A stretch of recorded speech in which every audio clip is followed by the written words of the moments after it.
He's editor-in-chief of Breitbart News and a New York Times best-selling author. And on this podcast, he brings deep research, prescient analysis, and world-class guests. He's Alex Marlow, and this is the Alex Marlow Show.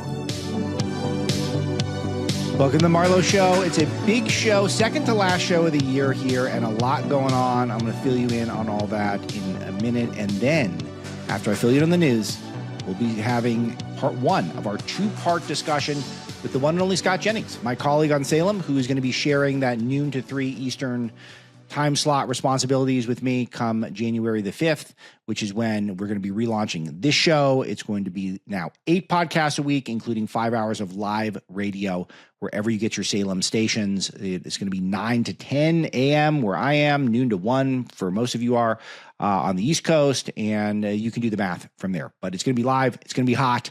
And then we'll be doing some podcasting as well. I can't wait for it. This has been a project, I think, long overdue for me to be on national radio again, and I can't wait to get started. Scott's going to follow me, and we've got a really nice rapport, and we see eye to eye on a lot of stuff, and where we differ, it's always really interesting as well.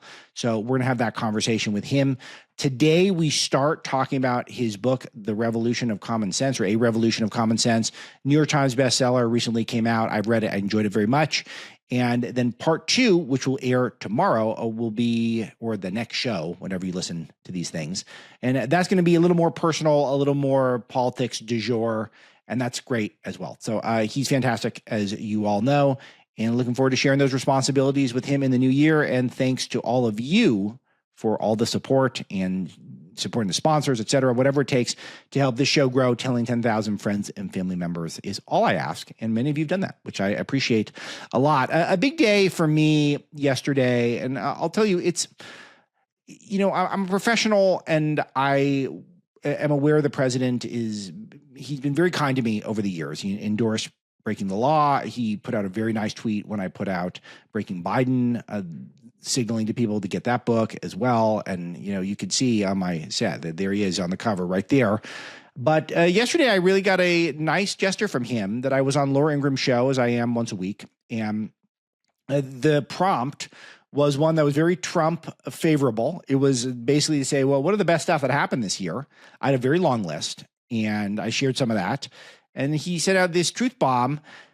Thank you to the highly respected Alex Marlow, editor-in-chief of Breitbart, for his nice words on the Ingram angle. Beautiful. Good stuff. And you love to see it. And it just is nice promotion for me. Then it's important to hear that the president cares about me. So, but just all of you know in the Marlow audience that I am highly respected. So any of you who disagree with that, you're wrong. Trump thinks it. He's the president. He has a unilateral power to declare someone highly respected. And I got it. I got that designation. I think I'm going to need to update some of my online bios to include that. Highly respected by the president of the United States. But I want to share with you some of the stuff that I mentioned, some of the big things that I think were crucial. And I was thinking, when you do these hits, it's not like a multiple choice exam at a high school test where there's a right answer. But when they're kind of thinking, what are the biggest things that happened during Trump's first year, or we're nearly a year through? And I was thinking, what are the ones that people will think might miss? And the first one that came to mind, obviously, because of the subject I've been thinking about so much this year, is lawfare, and making sure that the lawfare superstructure didn't win, because their main goal was to subvert our democracy, to erode law and order to the point where they could basically hijack elections and use the law to stifle someone's ability to campaign, or perhaps even get on the ballot, try to bankrupt a major political candidate, and make it so that the people could not decide the elections. Only not just the elite, but the legal elite would be the ones determining who is president. Really big that failed. The other one that I wanted to say is just the institutional left in general. What they would be doing with this country right now is unthinkable. There would be more debanking. There would be more deplatforming. There would be more people getting disbarred if you try to provide any sort of legal assistance or help to anyone of a pro-Trump MAGA conservative bent. There would be jailing. I mean, how many people went to jail over nothing after January the 6th? And it just without due process. Just think all of that and more, it would have been game on if they were able to beat Trump. then I would be looking over my shoulder wherever I went. So it's a truly remarkable thing that what we avoided with Trump winning. And that's the main thing that I feel like is essential to note. Now talk about not just the way that conservatives are dehumanized, how it would have legitimized all the name calling, all the violence against us over the years, all of the lawfare against us over the years, but also then what policies would have taken place. Border would have remained open. Okay. We wouldn't have had 9 or 10 peace deals. We wouldn't have bombed Iran's nuclear facilities. Who knows what would be going on between Gaza and Israel? Who knows if we would have been able to lock in those tax cuts? We probably wouldn't have. I mean, of course not. We wouldn't have gotten the tax cuts that'll be kicking in next year. That is one of our biggest hopes for winning the midterms. We wouldn't have the crackdown on immigration and illegal immigration in particular. How about all that welfare fraud in Somalia? Think about the border wall, how we've added border wall and we're bombing drug boats. And we have virtually zero border crossings. I was pulling numbers. We've seized 500,000 pounds of drugs at the border. 500,000 pounds. Peace with Rwanda and Congo. Peace with Azerbaijan and Armenia. Peace in Gaza. I was talking to Frances Martell, our world editor at Breitbart, about the peace in Gaza. And she was noting that just the fact that there was a ceasefire that held so a peace could be negotiated was such a big deal. Another one that I feel like does not get enough attention that we talked about Dr. Oz just this week on the show is how the most favored nations policy on drug pricing that Trump and Oz have negotiated is real pushback against Big Pharma. Everyone is skeptical of Big Pharma in this country, left, right, and center. Everyone feels like it's a group of people that does not poll very well. You know, I think they make a lot of life-saving drugs, Pharma, so I'm not black and white on the issue. But just their rep is not great, particularly after they oversold the coronavirus vaccine and some of the treatments to us. And now Trump, with his outside-the-box negotiating skills, has gotten their face, as Dr. Oz said, and is now negotiating most favored nations drug pricing packages. So we're going to get prices that are equal to the best prices that they can possibly offer. This is also perhaps a lifeline to Republicans who've been pretty incompetent about negotiating healthcare policy my whole life. It was just a slow motion disaster train wreck to watch Paul Ryan craft this alternative to Obamacare and then have that pitched during the first Trump administration and then have it fail. It was just such a disaster. We're just not politically skilled at this. Think about this setup, this premise that Republicans have no claim in the design of the healthcare system. It was designed by Obama and the Democrats. We've been stuck with that system for 15 years or so. Healthcare has gotten more expensive and seemingly not better ever since. People have racked up mountains of debt on it. It's crippling for certain families. No one feels good about this at all. And yet we somehow poll worse on the issue. We message worse than Democrats. How is that possible? Well, I don't know how it is, but it is. It's happening. So this is a real path back. What he's doing with the drug prices, and who knows where it goes from there. MAHA, reducing synthetic food, that's you get government money for that. Cracking down all the fraud. The fact that we're calling out all this welfare fraud in Minnesota, trust me, that's just the beginning. That's just the beginning. We're going to be looking at cities all over the country. The concentration of Somali fraudsters in Minnesota was so deep that that's what's got the most attention. It also, thanks to some good reporting, it was something that was easily brought to the fore. But just know, once they start pulling that thread, they're going to keep getting more and more and more victories from that. How about another military item? Military and Customs and Border Patrol hiring is back. This is part of the brilliance of the Pete Hegseth as Department of War pick. Why that was so good is he's the type of guy who you want to serve under. So much, it's such an improvement over Lloyd Austin, who's fat and lame and on the take of the military industrial complex. Now we're recruiting because you have a sense of pride of wanting to go into the military again, which is just a remarkable thing. And it's wonderful for our warfighters. Trump wanted to give the warfighters dividend, whatever he's calling it, heroes dividend, whatever the branding is. Just terrific. It's great. We want to have the strongest military in the world. We need it. Other items that I think are really important, the tariffs, the big one for us at Breitbart News. The tariffs, we were told, not at the Breitbart Business Digest that I work on with John Carney, not on the Marlow Show, not at Breitbart.com, But we were told that the tariffs would not work. We would get massive retaliation. They would cause inflation. It would reduce our standing in the world. But thanks to Trump's brilliant negotiating skills and all the details in my recent interview with Scott Jennings on this podcast feed, please scroll back and get that. They've generated tens of billions of dollars with no inflation. And we've also recut better deals with the United Kingdom, China, Japan. And there was such little retaliation, a little bit from Canada, a little bit from China, but almost nothing. And a lot of countries, by the time the deals were done, they were begging to make the deals because they understood the other countries that they need us more than we need them. And they'd been getting a raw deal because America's leaders have been so weak and so inclined to outsource so much of our know-how, our technology, and make us dependent on foreign countries for essentials for this country. We can't be like that.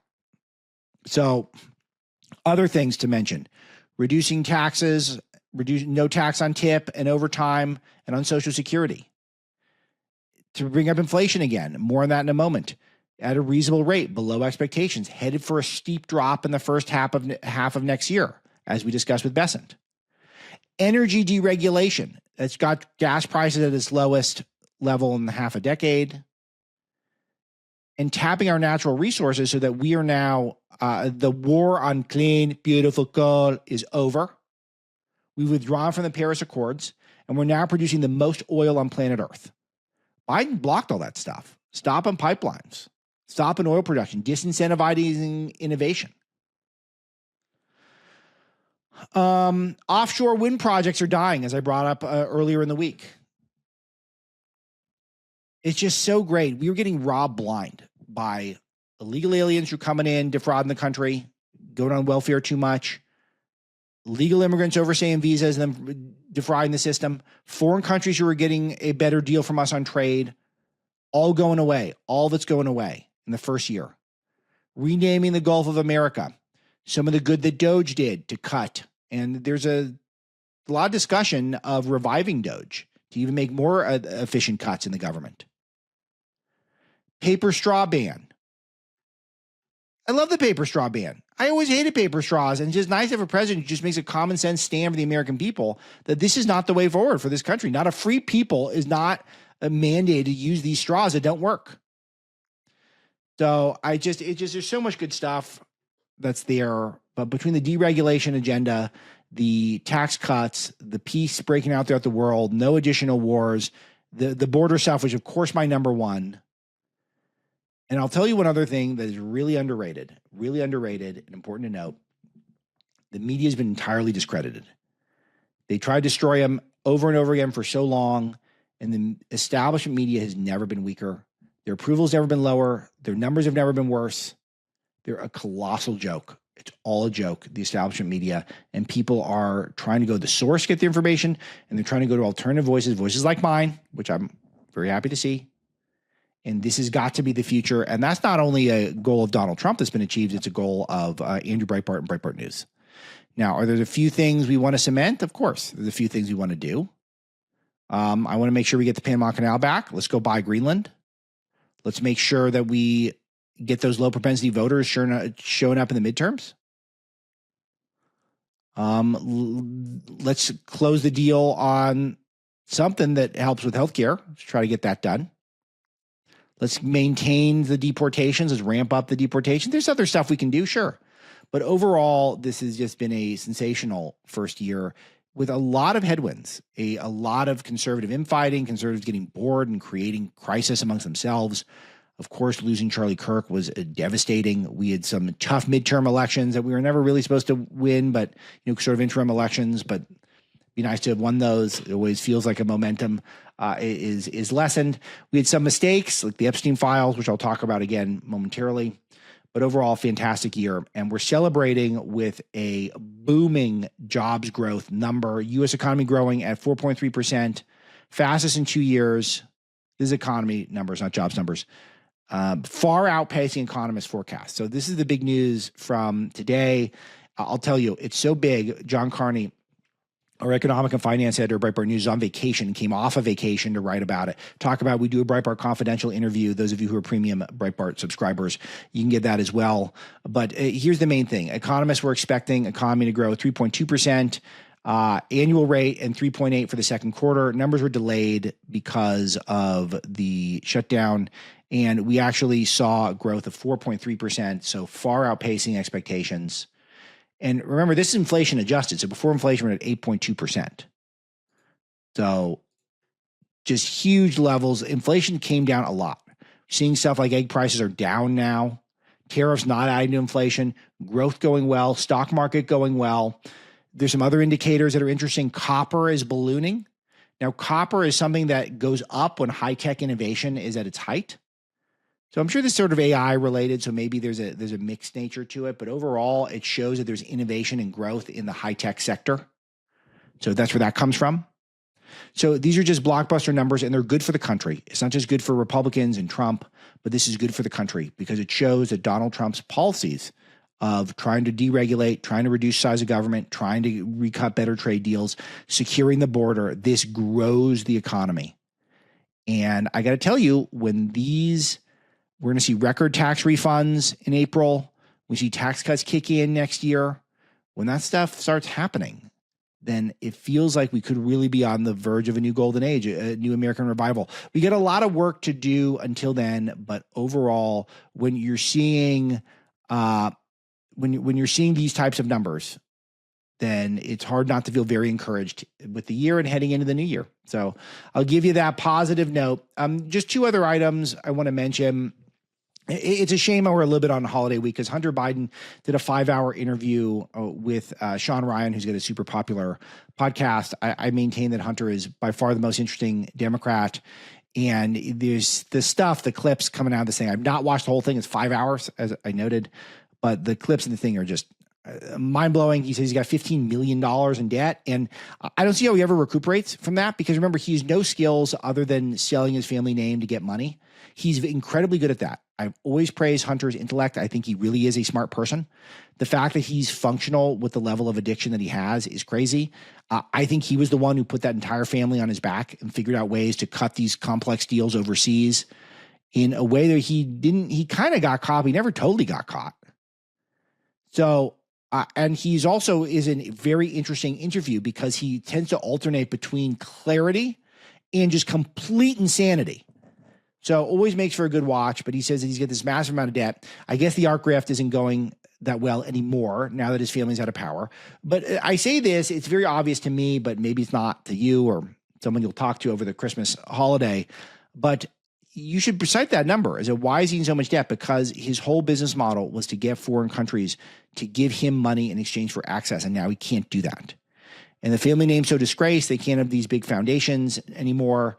Because again, he was pardoned as a criminal, so they're not going to put him in charge of. They're not going to give him some sort of professorship or board seat somewhere.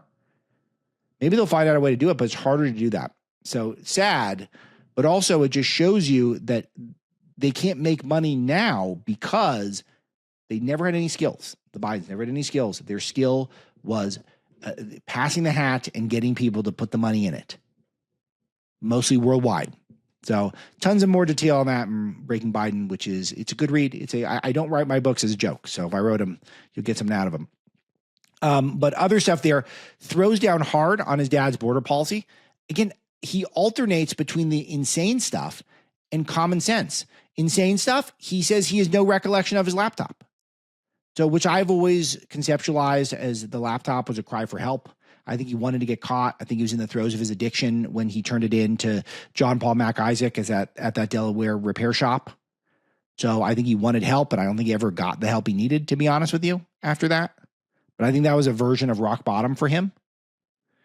And I would love to get a better sense of that over time. Maybe we'll learn more about his psychology, but has no recollection. That's insane. Then he says a couple of normal things, like ridiculous that we're having all these criminal illegal aliens flooding over the border, which his dad did intentionally on day one. So it's a real throwdown on his dad with that, and Alejandro Mayorkas, of course. And then on top of that, he's called out the Afghanistan withdrawal as a hugely ineffective, botched moment of his dad's presidency, which I noted in Breaking Biden, no heads rolled, zero heads rolled that we know of for that. So we droned children. The country was immediately taken over by the Taliban. We have nothing to show for it. We left all these weapons that easily fell in the hands of terrorists. Of course, American service members died. Nothing to show for it. And then we have to rely on Hunter Biden. That's how dishonest the Democrats are. We have to rely on Hunter Biden to hear the truth that the Afghanistan withdrawal was a debacle and that the open border policy has been a disaster. Remarkable. So I'll try to watch the whole thing and maybe I'll do something for you guys on it. But I would recommend it if you're looking for stuff to do. I haven't even seen the whole thing and I would still recommend it. Hunter's always by far the most interesting Democrat by a mile. All right, last one for now before we bring in Scott for part one of our interview. A huge Epstein drop. And I'll tell you, the worst moment of the year in terms of Trump's agenda has been the handling of the Epstein files. It's not been good. And Pam Bondi botched it with the Epstein files part one, where she dragged in all these influencers and she gave them no new information, kind of humiliated them. And so that was bad. It was a bad moment.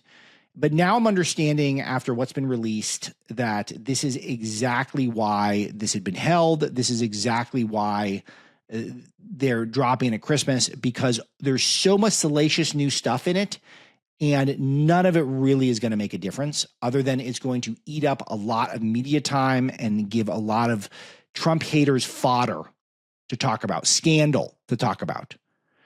Let me give you some of the, and I'll crib off of Mediaite, which is a left-wing publication that usually is really poorly written and dumb content, but they've highlighted their 5 most shocking moments from the latest batch. And I'll go through a few of them. The first one, Epstein pens letter to Larry Nassar. Larry Nassar was the disgraced USA gymnastics coach who's a sex criminal and was molesting the girls. And apparently Epstein wrote to Nassar that Trump loves young nubile girls. First of all, they cannot verify the letter was Epstein. Second of all, it was right before Epstein's death, so maybe Epstein had harbored some sort of deeper resentment to Trump. Remember, he had been kicked out of Mar-a-Lago a long time ago and had resentment towards Trump. So maybe it was a frame job to some degree. And third of all, there's just nothing, there's no hard evidence here. There's nothing here that is firm that makes you think Trump is a criminal or Trump ever harmed a soul. All it is just trash talk from a pedophile and a liar, Jeffrey Epstein, to another pedophile and liar, Larry Nassar. And maybe it's not. Maybe it's not. It doesn't even exist. Maybe it's fake. So again, very scandalous, very salacious, but what do you get out of it? Nothing. A third-hand rape claim in 2020, where some guy heard some woman talking about maybe Trump raped her with Epstein. This is, of course, completely inadmissible in the court of law. And I'll tell you, from studying Trump during the Breaking the Law, which is it's a serious work, I went through his entire history as a New York Playboy, and there's no rape allegations. The only one is E. Jean Carroll, which came out 30 years later in the middle of a campaign when she's trying to sell a book, and she initially refused to call it rape, as I've been through on the show over and over again. And it was really only after her arm was really twisted where she started using the word rape. And other than that word does not come up. And yet it comes up here, third hand, in the Epstein files. So, okay, Trump was on many more Epstein flights. But then you look at the details, and he flew with his wife, Marla Maples, on one of the flights. He flew his daughter, Tiffany, his son, Eric, on some of the flights. And they're trying to scandalize that there was a 20-year-old unnamed woman on a flight. I can't tell you every person who's been on a flight with me. I'll tell you, I've been on very few private flights in my life. I've been maybe a dozen, probably a little fewer than that. I can't tell you all the names of the people, even on the private flights I was on. I remember everyone who was there on all the time. So it's just one of these things where, what does that mean? There's a 20-year-old on the flight, so now we should, what, impeach him and remove him from office? There's nothing. So, but you see this stuff, it comes out, and it's just exactly what the media wants in terms of giving them something to talk about, something to complain about with Trump, and they can graft onto him their worst fears, their worst hatreds, and whatever fantasy they've got about what a bad, evil person Trump is. And in the meantime, Trump will go back to work, trying to make America great again, being a cheerleader for this country, trying to do the greatest good for the greatest number of Americans. So, of course, I will report to you if there's anything that I think is a real scandal. I think that's in my best interest. I think it's in the audience's best interest. But overall, this is a lot of smoke and not a lot of fire, but it is a lot of smoke. And it's the sort of thing where you can see there's no fire, actually.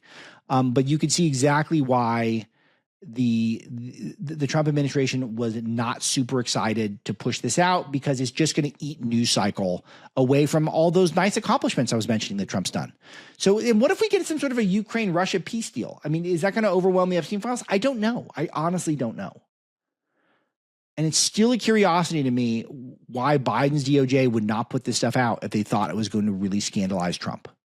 So that's a piece of the puzzle I have not taken in. But again, they've dumped so many documents, it's impossible for me to have it totally sorted out at this point.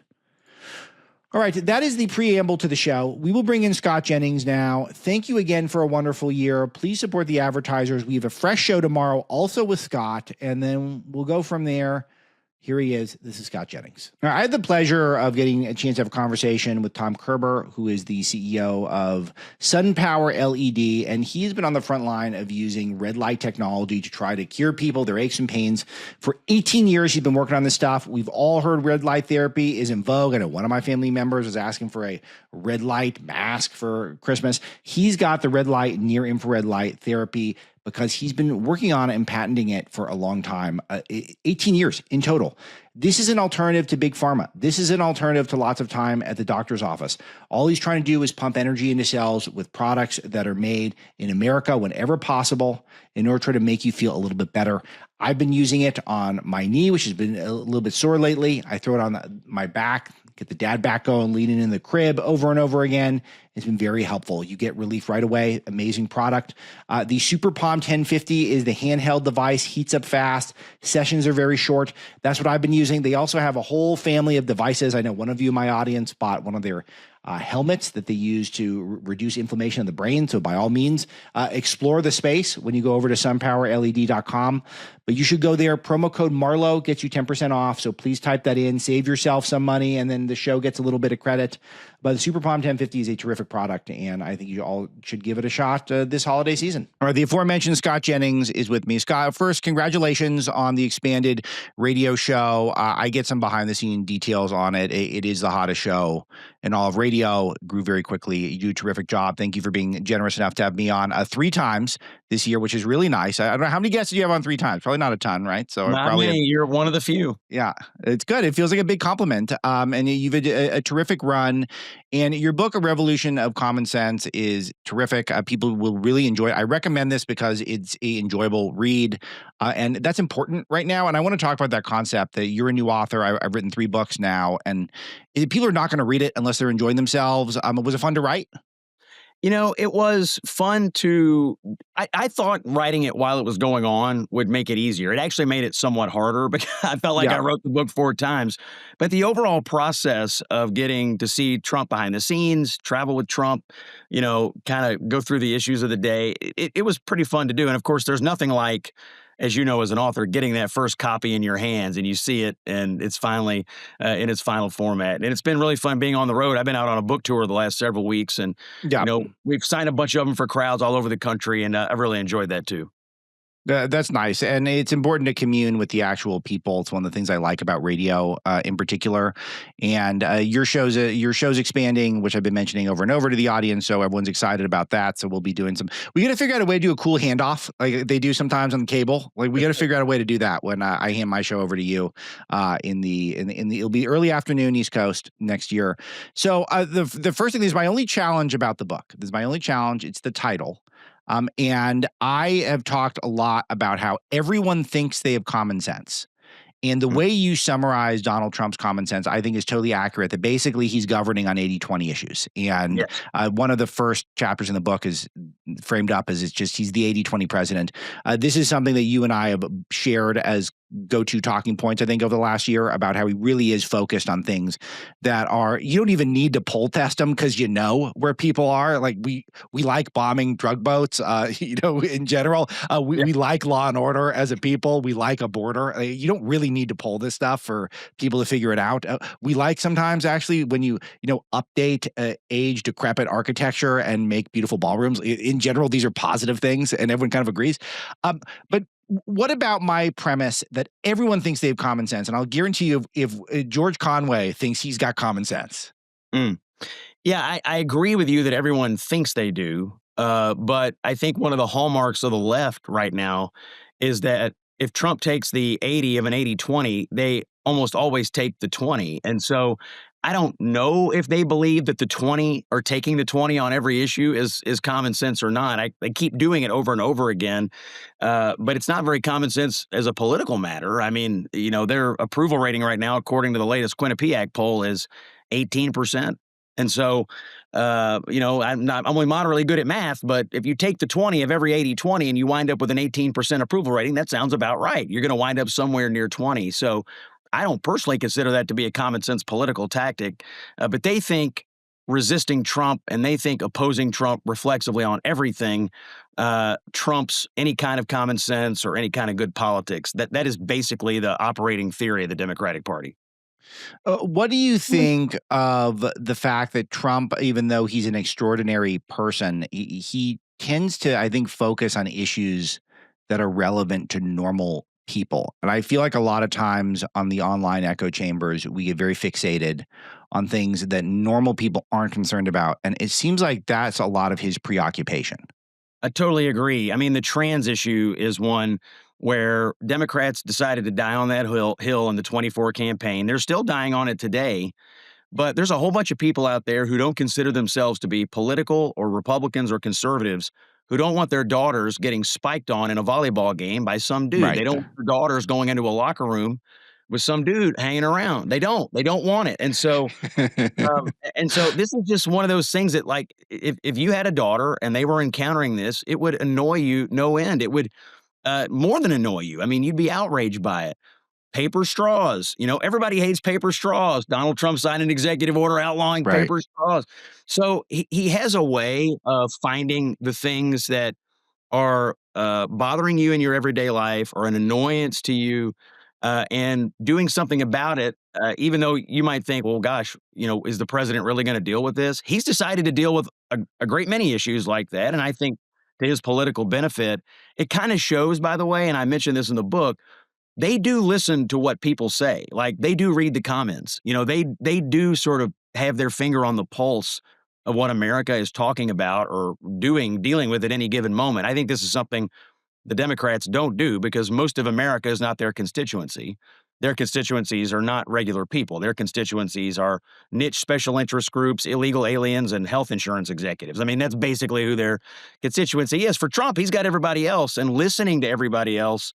I think Axelrod once referred to him as a popularist to me on television. Well, is Mm. there anything wrong with that? I mean, if if something's going on in America and it would be popular to do something about it, I mean, you can sneer at it all you want, but I think it's good politics.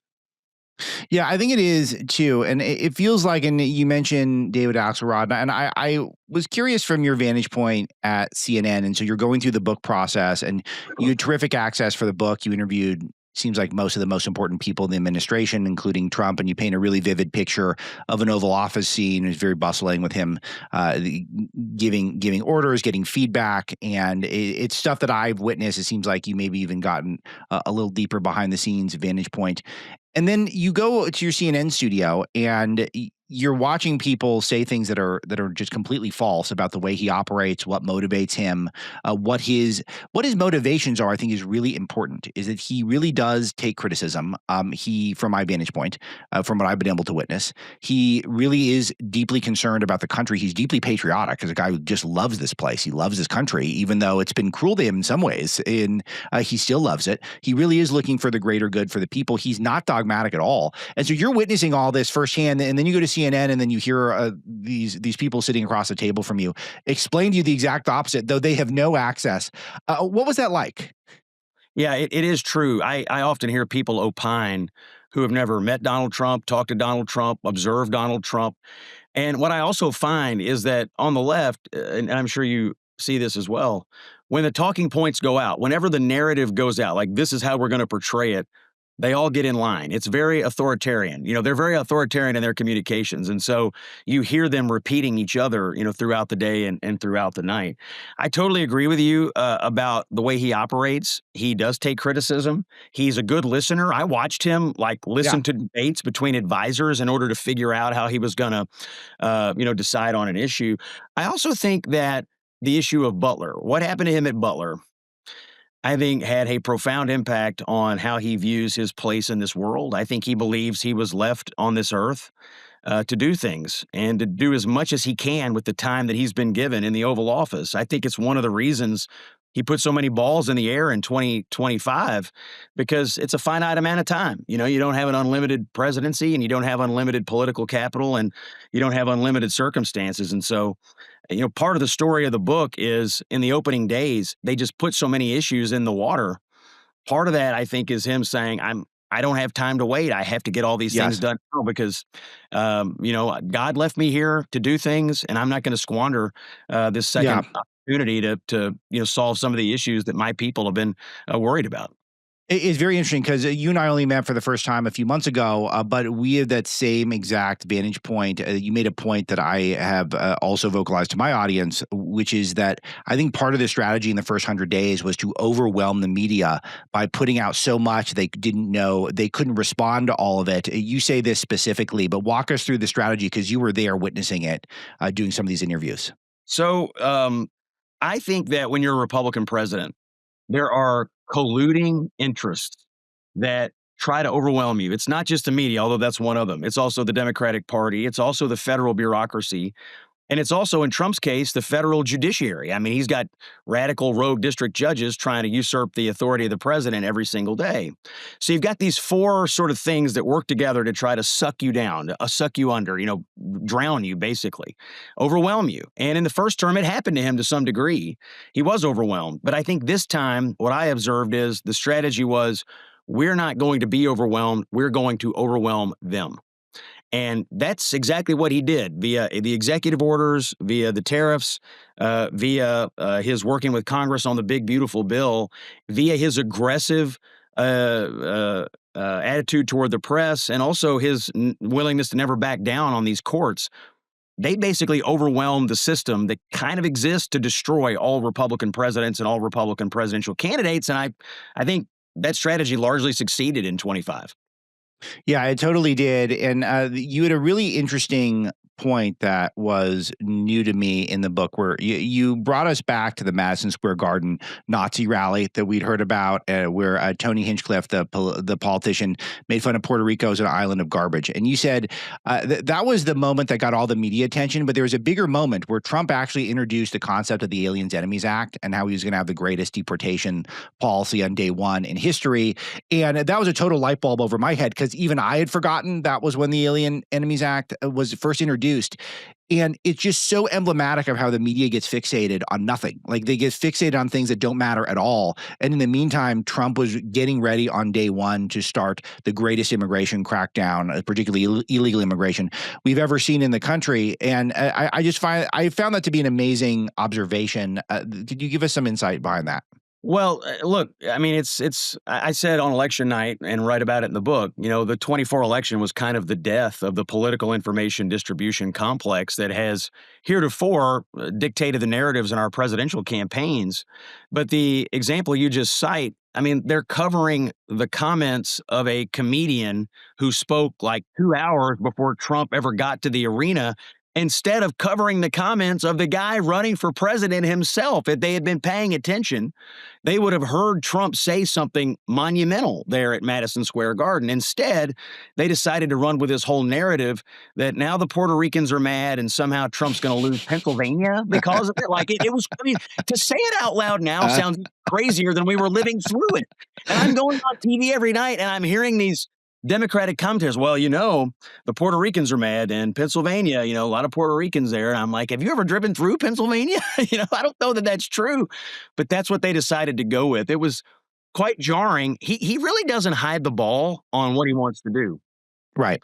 On the immigration stuff, he pretty well laid out exactly what he was going to do and even some of the ways he was going to do it. It's just that the press, they weren't listening to him. They were trying to develop narratives. And this is the disconnect for a lot of average people. Why are you giving me narratives instead of just telling me what's actually happening? Had they done that, they would have done a better job, and they might have actually been a little less surprised on election night when he rolled up a big victory. And they've had this. What's interesting to me, particularly, I want to talk about some of you cite a lot of never Trumpers who you knew in a former life, who are completely had their brains broken, as you write in the book. I want to ask your perspective on some of those, because for me, and I've been blessed that I'm not as bubbled. I lived in DC for a while, but not too long, and I mostly my life outside of this work is not related to I don't have a lot of overlap. My peer group is not the same people who I go on television with or talk to on the radio. So that's been a real blessing in a lot of ways. But I think back to the Access Hollywood tape, which I'm semi-obsessed with, because this is when the vast majority of Americans, it seemed like, saw that and thought he will certainly lose. And for me, I thought it's not going to cost him one vote. It's not that I love that he said the stuff that he said on the tape. It's that I just don't think one person is now going to vote for Hillary Clinton or withhold the vote from Trump because of this video or this tape that came out. And I felt like, for me, that was pretty clear almost right away. And I was witness to so many conversations of people saying he should probably just drop out now because it's going to be the biggest blowout in history.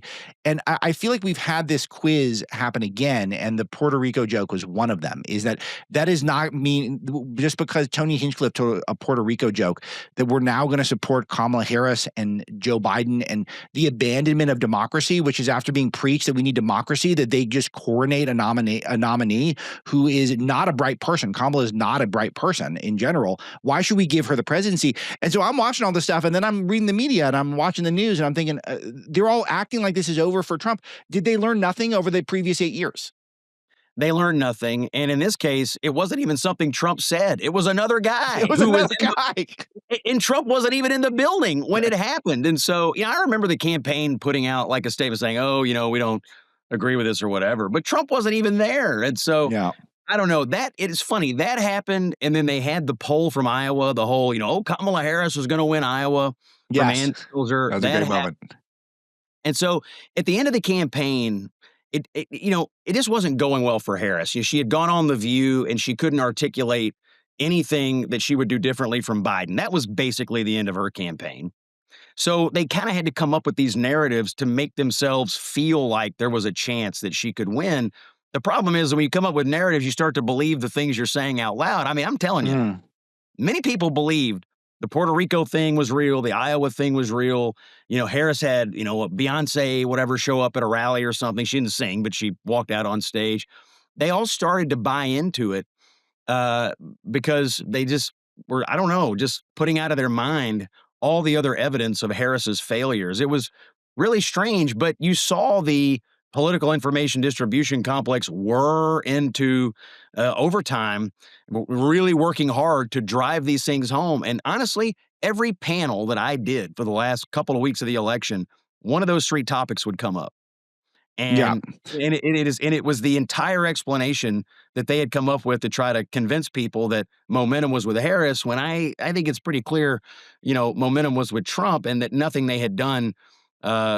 Harris had done was hurting Trump, really. And yet there was ample evidence that Trump was hurting Harris on issues like immigration, but also on issues like the trans stuff. I mean, this is what I want to say next, because this is you've a strategist brain. And I was going to say that you reminded me of another campaign moment in the book where the Trump campaign really seized on a pretty obscure video of Kamala pandering to trans kids, and like seizing on that and saying people don't know this about her. And they didn't know that she was a pro transing the kids person.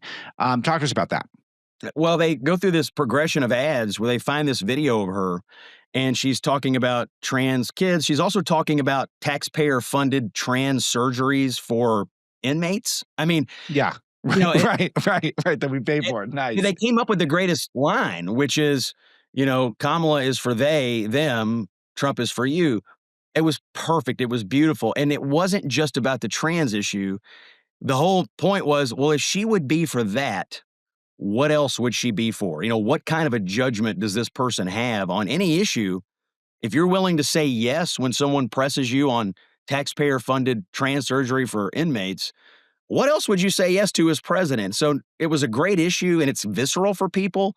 But I think it was also like the final, moment where she just doesn't have the judgment to be president, and this is the evidence of it. It was brilliant what they did. You couldn't turn on a football game in last October and not see that. It was, I mean, absolutely the way they did it was, in presidential campaigns, ads don't often make that much of a difference. You see them, they come and go. The media coverage makes more difference. In this one, that ad progression made a huge difference. No question in my mind. All right. It is the Christmas time of year, the most wonderful time of the year, and it is a time for giving. Christmas is not just about receiving. We know this. It's giving. That's what feels the best. There's nothing better than knowing that what you give could result in saving the life of an innocent baby. And for every baby we save, there's a mom who you're saving as well from a lifetime of regret. And I'll tell you, a lot of fathers as well get into that zone of regret for the rest of their life. And why wouldn't they? It's a devastating decision, an irresponsible decision, and a moral decision. And we want to encourage people to do the right thing as best we can. And a group that does that is Preborn, a group I believe in. Remember, I asked for Preborn to come on and sponsor the show. We're running a campaign with them. We've nearly hit our goal. Some of you guys are really showing out at the very end. And I want to get to this goal because I think this is a worthwhile group. They provide ultrasounds for expectant mothers, as well as heartbeat monitors so they can meet their baby before they make a decision that they could regret the rest of their life, which is terminating that life in the womb. It's a wonderful thing they do. And I'll tell you from personal experience, seeing that baby in the ultrasound, hearing my baby's heartbeat, these are the most profound moments of my life. I remember them vividly. And we want to share that with mothers before they make the worst decision they can make. We in the Marlow Show, we're all about life. That's what this is all about. None of this matters.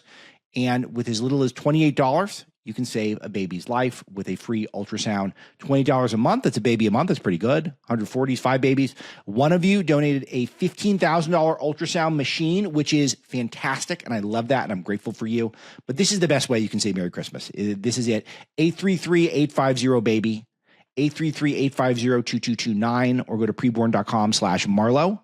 You also go to alexmarlow.com, click the Preborn banner. Make sure to hit my name in the drop down when you're making your donation. But this is a great group. And of course, obviously, great tax write-off as well. People are thinking about that. I know I am this time of year, but you could do a lot of good by with really a little bit. So go to preborn.com/Marlow right now. Check it out. Yeah, I agree with that. And it's good to be reminded of this stuff. You also reminded me of a few agenda items that have lapsed. And we're going to do a part 2, and I'm going to get all your highlights from the administration. I've been thinking about this a lot, about the highlights, and there are so many from the first year. But I want to get refocused on a few things that appear in the book that we have not sealed the deal on. Number one, Greenland. We're back on Greenland. We love Governor Landry, and he's now a Greenland envoy. You've been a big advocate for us getting Greenland. Walk me through that. Well, I thought it was a good idea when Trump brought it up, but it's been a good idea for a long time. And I go through the book all the way back to William Seward. Remember Seward, the guy who got us Alaska? I wrote a paper about it in like middle school or something, which is fun to be reminded of that. He wanted Greenland. Truman wanted Greenland. I mean, the strategic importance of Greenland has been evident to presidents going back to Lincoln. Yeah. So Trump brings it up. And it's still a good idea now, by the way. But of course, it drives everybody mad that he's going to invade Greenland. And all he's really ever talked about is how can we acquire Greenland? And so I had some debates on TV about this. Now, it has reemerged in the news because he put Governor Landry in as a special envoy. I don't know what exact connection Landry has to Greenland. Yeah, I don't know. But I don't know what Sergio Gore and Charlie Kirk's connection was either. But he sent them over there to go hang out, which I thought was pretty hilarious. But Greenland is actually, if you look at a globe where it is, I mean, if you're someone who cares about Russian influence in the world, which a lot of people on the left claim to care about, Greenland makes a heck of a lot of sense. We have a base there. In fact, they sent J.D. Vance to Greenland early on in the administration to make a visit to the base and talk about Donald Trump Jr. Absolutely. So it's come back. I still think it's a great idea. I don't know what Denmark's going to do. They seem to be kind of pissy about it. but we'll see. But I don't know. I thought when Trump brought it up, it was actually kind of a forward-looking. And also, why can't we think of America as an expansionist empire right now? Like, why? I mean, we've acquired things in the past. Other presidents have added territory to the United States. Why can't Donald Trump do that? It's another example where there's an idea that you could make a really strong case for. Anybody in either party could make the case, but because Trump did it, he get all this outrage on the left and from the media. Okay, another one that you reminded me of, I hadn't thought of in a while, the renaming of the Gulf of America, and how that really exposed the AP, which is, I've read tens, if not hundreds of thousands of AP articles. As just a news junkie, we syndicate the AP at Breitbart because it does pad some of our coverage. And you really took the wood to the AP after this. And I think this was totally warranted. I've written just thousands and thousands of words on media bias, but I don't dwell in the AP because I do find that they're better than most. But you really cite example after example of them cooking stuff, and it's all over their Gulf of America grandstanding. Take us through your thinking on that, and also why you think the Gulf of America was a kind of a fun, not just troll, but a very provocative and good move by Trump. Well, first of all, it was one of those things where the idea kind of bubbled up from the grassroots. And I think that's where they heard about it and they decided to enact it. So it's another example of the accessibility of Trump to his people. They did it. It's not unusual for presidents to rename things. Barack Obama renamed some things. They renamed Denali and other things. So it's not unusual. It happens all the time. And of course, Democrats love to relabel things. I mean, liberals, you can now relabel yourself a different gender if you want to. I mean, they rename things all the time. That's the point I loved, is that they're willing to reassign children sex, but you can't rename the Gulf of Mexico the Gulf of America. I mean, and yet, so you get all the outrage on the left. And then the AP made a federal case out of this and would not refer to it that way, which then led to the big rift between the Trump press office and the AP. So the reason I expanded on the AP in the book is because I think it's one of the best examples of a news organization that has stopped giving us the news and started giving us the advocacy. I mean, it's essentially an axe grinding advocacy organization. But it has a long history. I take you back through the history of the AP in the book, how it started, why it was important, how influential it was. But then over time, so this left-wing ideological campaign on so many issues started to creep into its coverage. And then it became just kind of a full-throated opposition organization to whatever Trump wanted to do. It was silly for them to resist him on the Gulf of America. He has every right. Of all the places to just to stand up and say, I will not take this anymore. Like, really? That's the one? I know. And honestly, I think it's kind of cool. Like, why shouldn't it be the Gulf of America? But why not? The point is, there are many times Trump will do something and everybody freaks out. And then if you thought about it for 30 seconds, you would either think, oh, yeah, other presidents have done this too, not a big deal. Or, hey, well, maybe that's a good idea. Maybe no one ever thought of it before. Either way, just because he thinks of it doesn't make it inherently wrong or bad. But to the media, that's basically how they cover every story. Trump decision must be portrayed as wrong or bad until proven otherwise, and we will not accept any evidence to the contrary. I mean, that's all right. One other media item that came up was the so-called Biden health decline cover-up. Joe Biden, I'm one of the world's foremost Joe Biden historians. I wrote a best-selling book about Joe Biden. I don't think there was any cover-up of Joe Biden's mental decline. I think we all knew, and the media was just content to go along with it. I think you believe there was, to some degree. You work in a mainstream newsroom, I among other places, but I don't. Do you honestly think there was a real cover-up, or do you feel like that there was something else going on? Because I felt like people all knew and they were just tolerant of it because they thought he was the best chance of beating Trump, considering how weak and lame the Democrats' bench is. I guess it depends on how you define cover-up. I mean, to me, it was obvious what was happening with Biden. You had the White House openly lying to the American people that the video evidence of his decline were cheap fakes. And then you had a news media that effectively, just wouldn't touch it. They wouldn't cover it, really. And any Republican attacks on it or mentions of it were greeted with, oh, you're conspiracy theorists. And so I guess it just depends on how you define the word cover up. But I agree with you. It was evident to everybody with eyes and ears what was occurring, but there just really wasn't any acknowledgement of the facts or of the reality. So maybe cover up isn't the right word. We were just sort of being forced to live in an alternate universe where Joe Biden is fine, where he's riding unicycles and juggling knives or whatever. And that it just wasn't true. And yet, if you said, well, that doesn't seem true, that doesn't look true, you were the one that was treated like a crazy person if you brought this up. And so I don't know if that's a cover up, but it was the creation of an alternate reality in which we had to all just sort of accept that Joe Biden was fine when, 90% of the American people knew he was not, and most Democrats knew he was not. Yeah. Yeah, that's kind of the point I'm making, but I think your point about the cheap fakes is very strong. One other issue where you're very clear-eyed here, and I don't know where the agenda is exactly, is the Panama Canal. You set that out as should be a top priority. I don't know if have we closed the deal on that one, or because China has really the power player there. We don't want that. That was a priority. It's not getting attention. Where are we on that part of the agenda from your vantage point? They actually did make progress on this. Uh-huh. China was the issue. China had outsized influence on it. This is all the commercial traffic in our hemisphere. And a lot of people threw a fit about it when he brought it up, but he's right. Why do we want the Chinese controlling commercial traffic in our hemisphere? It's also where military ships would go in the case of something happening. So he brings it up, and then he ultimately sends Pete Hegseth to Panama to Right. talk to Panamanians about this. And there was a little jostling back and forth, but ultimately they wind up striking a military cooperation deal with the United States. And at the same time, there was some jockeying on the outside about the companies that were going to control the Panama Canal, and I believe deals were struck to keep China from, being able to effectively control the traffic there. So actually, on this one, I think they did make progress. I don't That's think great. much coverage of it has been done, but I talked to Hegseth about this for the book. He went down there. We have a Yeah. military training agreement with the Panama government, so this is one where it actually kind of panned out that he brings up an issue and some progress is made, and plus I think it goes along with the overall idea that we're just policing the Western Hemisphere now. You see it with the Venezuela issue emerging late in the year. They're connected, right? I mean, the whole point is Of we're the course. United States. We're going to police our own backyard, whether it's China, the Panama Canal, or narco terrorists in Venezuela. We're just not going to put up with it.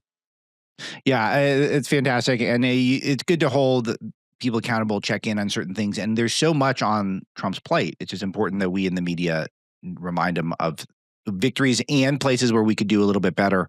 The book is a revolution of common sense, written by, of course, Scott Jennings, one of the most interesting Americans. How Donald Trump stormed Washington and fought for Western civilization. Scott, let me ask: were there any surprises when you wrote the book that surprised you when you're going through the research and interview process? Because I'll tell you, it was sort of a trick question when I asked you if you had fun writing it. Because for me, it's by far the most painful thing I do, and my job is write books. So Yeah. it's really not very fun at all. You're proud in the end. But was there anything that you went through it and you thought, wow, that's really surprising?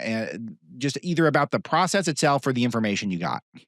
Well, it is a little painful to get it all done, and part of it is the anxiety of doing it, right? You wanna make it right, you don't wanna make Yes. mistakes, you wanna make sure you're including everything relevant. I think the Faulkner or someone once said, "Good books are never finished, only abandoned." That's kinda how I felt at the end of it, Wow. That's and so how I feel. like, when you're done and your pencil is down and you can't change anything else, things are still happening in the world, and so you feel like, "Oh, no, I'm missing things." It was fun to deliver it. Some pain goes along with the creative process. Surprising. I'll tell you, and I learned this when I worked for Bush, the caricature that the media applies to Republican presidents is almost always wrong. Bush was portrayed as an idiot. Trump is portrayed as mean and nasty or whatever. Behind the scenes, it wasn't true. Bush actually was a smart guy. Trump is actually a funny, nice, congenial, warm, Yes. hospitable guy. I mean, I watched him time and again be very solicitous of people. I mean, he gave me the hat off his head at one point on Air Force One, and he signed it for my dad, who I had told him was the first person that ever told me he was going to be the next president. I have a signed hat for my mom. It's a treasure. Yeah, and so the caricature of him though is that he wouldn't do any of those things, Yeah. that he wouldn't be funny, that he wouldn't be a good listener. I mean, maybe that was the real biggest surprise.